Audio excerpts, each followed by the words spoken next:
చంద్రబాబు నాయుడు కుట్రలో వైఎస్ సునీత ఒక పావులా మారారని ప్రొద్దుటూరు మాజీ ఎమ్మెల్యే రాచమల్లు శివప్రసాద్ రెడ్డి విమర్శించారు.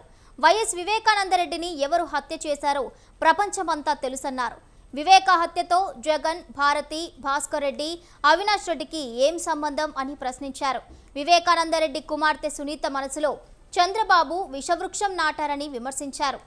జగన్ను, భారతిని సిబిఐ విచారణకు పిలిచి ముద్దాయిలుగా చేరిస్తే సునీత మనసు చల్లబడుతుందా అంటూ ప్రశ్నించారు.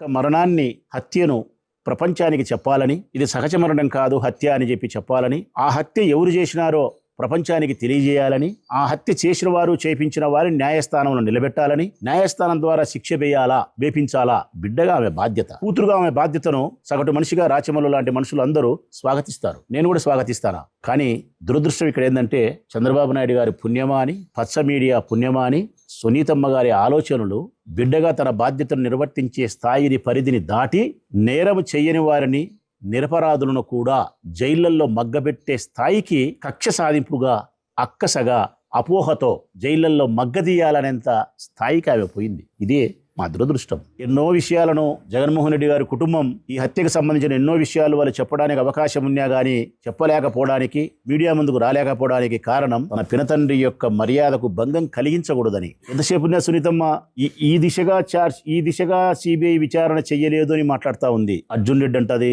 భరత్ యాదవ్ అంటది, సునీల్ యాదవ్ అంటది, ఇంకోటి.